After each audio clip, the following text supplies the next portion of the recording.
Ya, assalamualaikum warahmatullahi wabarakatuh. Bagaimana kabarnya anak-anak? Sehat semua? Ya, semoga kawan-kawan semua atau anak-anak semua diberi kesehatan, dilancarkan rezekinya oleh Tuhan Yang Maha Esa. Ya, sebelum Bapak masuk lebih jauh tentang materi pada hari ini, alangkah baiknya Bapak memperkenalkan diri dulu. Bapak ini siapa? Karena kebetulan anak-anak kayaknya masih awam sama Bapak. Ya, perkenalkan diri, nama Bapak adalah Yuda Nurjatama. Bapak pindahan dari sekolah sebelah kebetulan. Dan Bapak ngajar sejarah di sini. Ya, ntar boleh kalau mau kenalan lebih lanjut ya, anak-anak. Ya, selanjutnya mungkin kita berdoa dulu ya, karena namanya menuntut ilmu, kita perlu ridho dari Tuhan Yang Maha Esa agar diberi kelancaran dan kemudahan. Ya, mungkin langsung saja berdoa dimulai. Berdoa selesai. Ya, terima kasih anak-anak. Ya, selanjutnya mungkin langsung saja ya, absensi ya, sekalian kenalan. Bapak kan belum kenal sama anak-anak semua. Oke. Oke, yang pertama Abdurrahman. Oh, kamu yang namanya Abdurrahman? Iya. Oh iya, iya. Selanjutnya Marifat Bayaki. Bagaimana? Oh iya, itu. Oke. Selanjutnya Muhammad Natfi. Oh iya, iya, iya. Selanjutnya Muhammad Akbar. Oh itu. Oh, saya kira semuanya pada masuk ke sini ya. Ada yang sakit nggak? Oh, masuk semua. Ya udah, alhamdulillah, berarti kita diberi kesehatan sama Tuhan. Sebelum lebih jauh lagi, Bapak mau tanya lagi. Kira-kira tahu nggak materi hari ini itu tentang apa? Ya, silakan. Abdurrahman. Oh, iya. Boleh, siapa lagi yang mau ngasih tahu? Oh iya, Muhammad Tafi. Oh betul. Ya, jadi pada hari ini memang pembelajaran kita adalah tentang peninggalan hasil peninggalan kebudayaan masa praksara, di mana di sini ini menjelaskan bagaimana peninggalan hasil kebudayaan pada masa itu, yang mana mungkin peninggalannya masih ada di museum, dan selanjutnya tahap inovasi barunya atau modifikasi dari barang-barang tersebut masih bisa kawan-kawan rasakan seperti itu. Jadi oke, Bapak mau jelasin sedikit ya.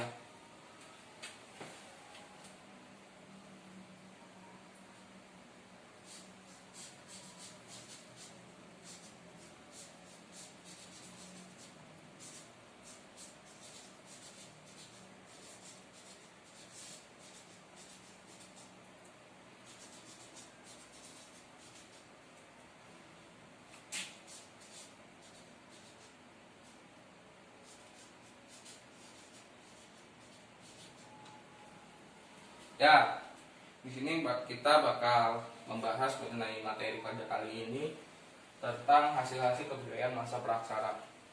Cuman sebelum masuk lebih jauh lagi nih, Bapak mau tanya, di sini ada yang tahu nggak peninggalan masa praksara itu apa kira-kira? Berikan satu contoh aja. Ya, silakan Muhammad Akbar. Ya betul, kapak berimbas, betul. Selanjutnya Muhammad Tafi apa? Oh, kapak persegi. Ya betul, ada salah satunya.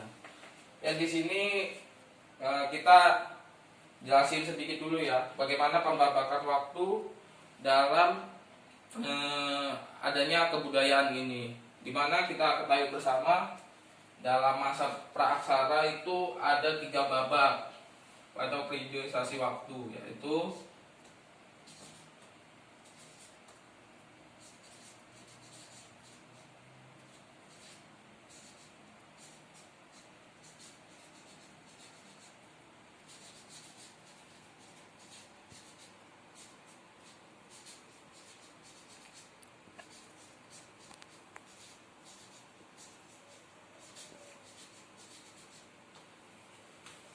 Ya, yang pertama yaitu Paleolitikum, selanjutnya Mesolitikum, ketiga yang terakhir Neolitikum.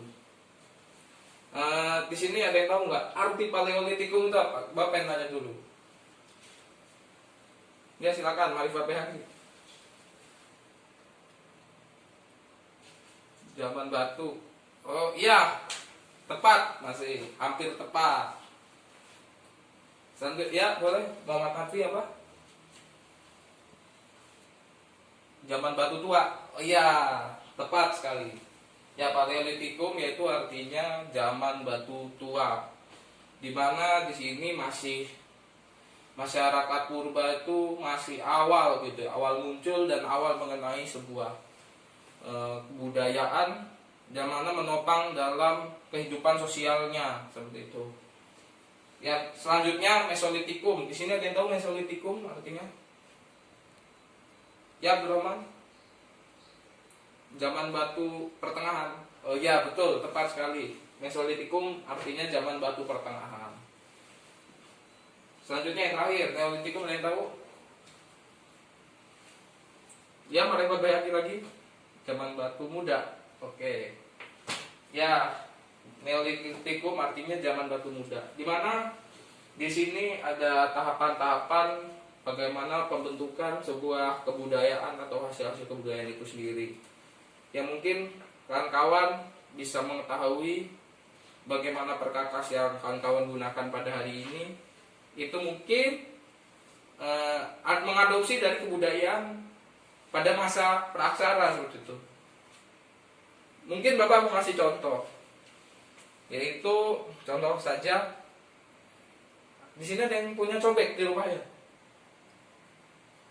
Ya, cobek itu salah satunya adalah pada masa praksara. Jadi pada masa praksara ini memang masyarakatnya masih menggunakan batu atau tulang, yang mana itu digunakan sebagai alat mencari makan mereka gitu, atau membantu kegiatan sehari-hari mereka, yang mana bisa digunakan dalam kehidupan sehari-hari untuk menunjang kehidupan mereka, seperti contohnya berburu, bercocok tanam, seperti itu. Cuman kita nggak terlepas dari situ aja. Di situ juga menjelaskan bagaimana kehidupan sosial bermasyarakat mereka. Cuman kalau kita tarik di 3 babak masa waktu ini, Paleolitikum dan Mesolitikum, mereka masih kurang gitu dalam bermasyarakatnya ketimbang masa Neolitikum. Di sini masyarakat Neolitikum lebih mulai mudah bersosialisasi ketimbang masa sebelumnya, karena di masa Paleolitikum dan masa Mesolitikum ini hanya mengandalkan dengan berburu dan nomaden untuk tempat tinggalnya. Sedangkan kalau masa Neolitikum mereka sudah bercocok tanam, sudah mengenal tempat tinggal yang permanen seperti itu. Ya, selanjutnya mungkin Bapak akan membagi 4 kelompok ya, dari Abdurrahman sampai belakang, dari Marifat Behaki sampai ke belakang itu kelompok 2, dan selanjutnya dari Muhammad Natfi sampai belakang itu kelompok 3, dan dari Muhammad Akbar dari depan sampai belakang ya. Jadi ada 4 kelompok.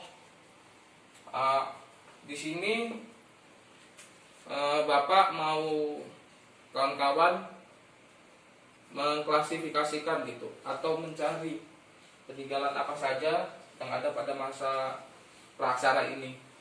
Karena memang tujuan pembelajaran pada hari ini adalah bagaimana kawan-kawan mampu mengklasifikasikan dan mampu mengetahui hasil-hasil kebudayaan masa praksara atau peninggalannya, seperti itu.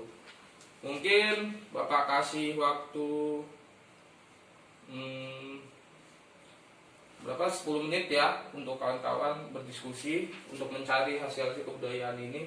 Dan kawan-kawan juga Bapak harapkan mencari gitu ciri-ciri dari masing-masing masa ini, masa Paleo, masa Meso, dan masa Neo. Jadi di situ kawan-kawan membabakan gitu. Sebenarnya apa sih kebudayaan ini gitu? Kenapa muncul Kapak Blimbas misalkan? Kenapa di situ muncul Kapak Blimbas pada masa itu kayak gitu? Jadi kawan-kawan tahu alasannya kenapa munculnya kebudayaan atau hasil peninggalan sejarah tersebut, dan kawan-kawan mampu paham apa sebenarnya yang dibutuhkan oleh masyarakat pada kala itu, seperti itu. Ya mungkin langsung saja dimulai ya untuk berdiskusinya dengan kawan-kawannya. Dimulai dari sekarang. Oke, 10 menit ya, Bapak tunggu. Kapan?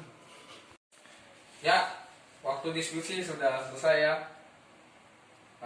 Boleh nggak langsung aja nih ya dari masing-masing kelompok memberikan tanggapannya mengenai materi hari ini? Ya boleh dari kelompok Abdurrahman, bagaimana hasil diskusi pada hari ini?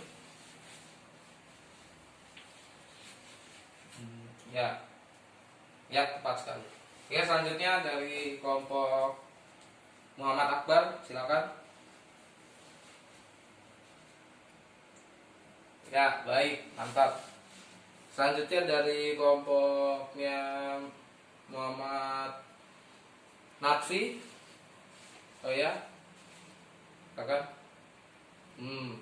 Oke, boleh, mantap. Selanjutnya dari kelompoknya Marifah Berarti. Oke. Tepuk tangan dulu buat kita semua. Ya, betul apa yang dikatakan kawan-kawan.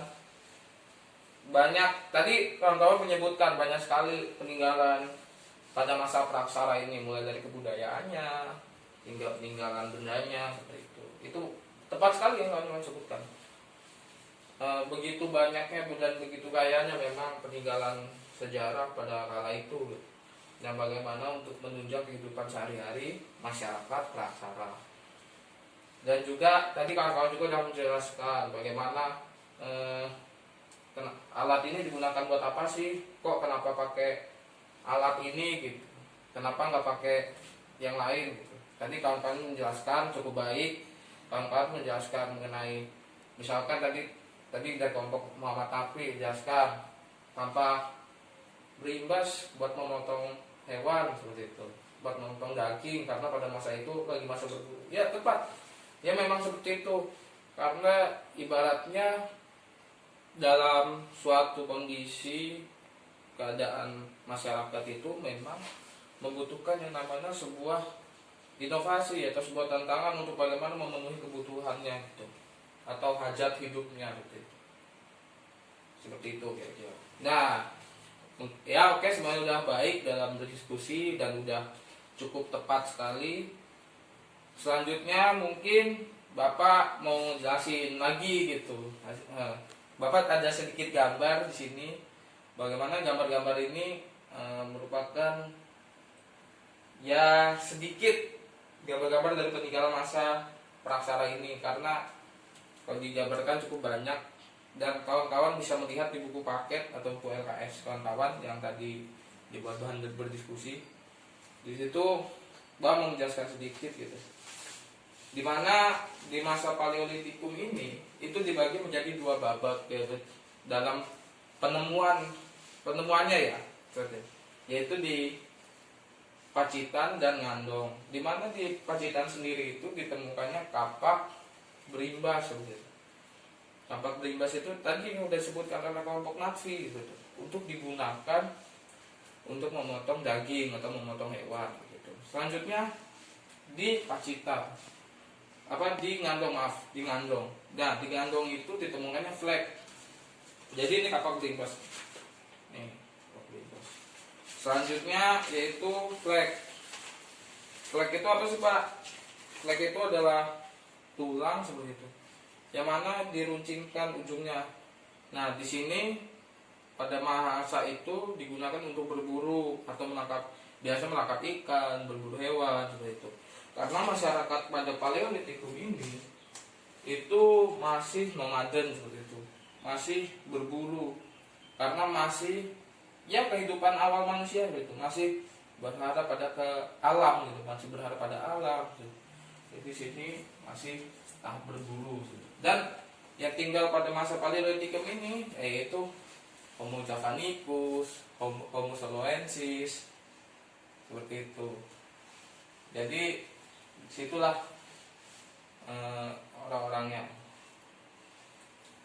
Selanjutnya pada masa Mesolitikum. Nah, di masa Mesolitikum ini Bapak ngambil sedikit ya, yaitu ini yang kayak cobek nih.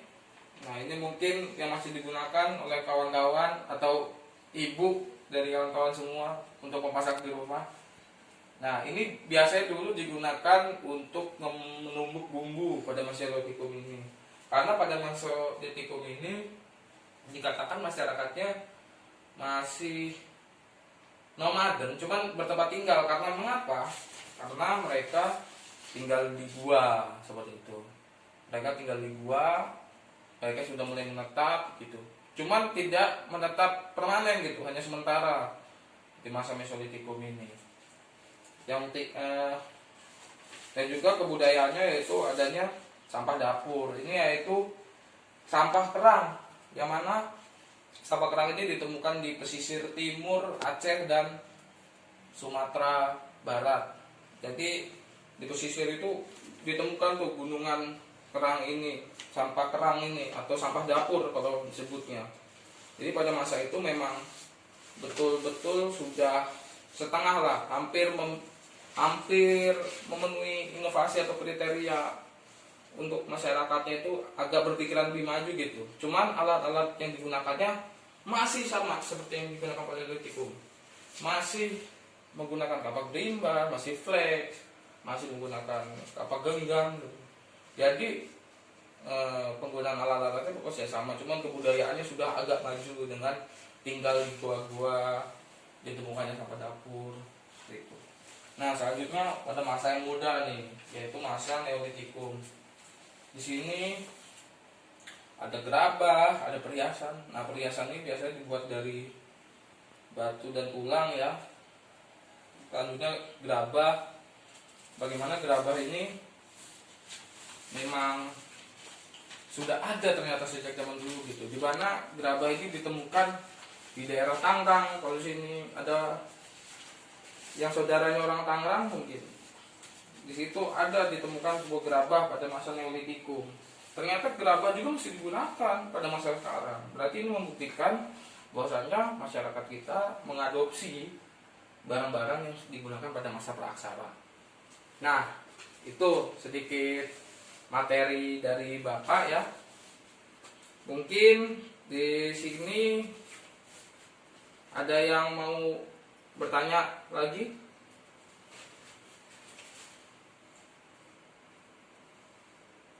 Tidak ada. Ya udah, kalau tidak ada Bapak yang bertanya. Kira-kira nilai apa atau makna apa yang bisa kawan-kawan ambil? Ya, silakan.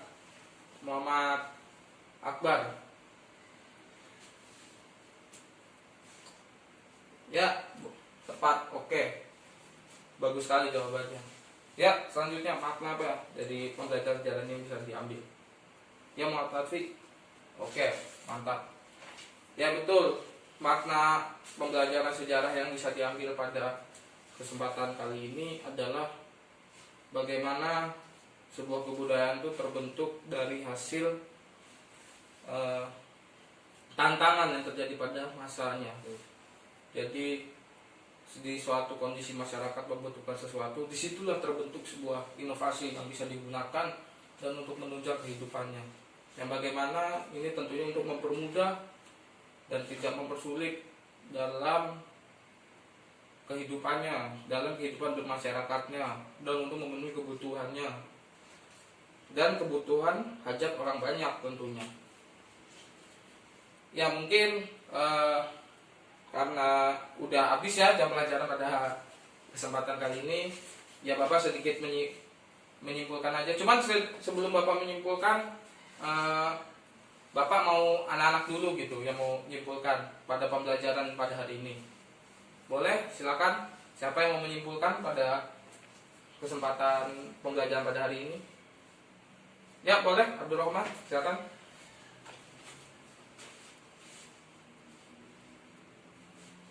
Ya, mantap, tepat sekali. Ya, mungkin Bapak ingin melanjutkan kesimpulan dari Abdurrahman karena Abdurrahman juga cukup baik dalam menyimpulkan pembelajaran pada hari ini. Jadi kesimpulannya adalah sebagaimana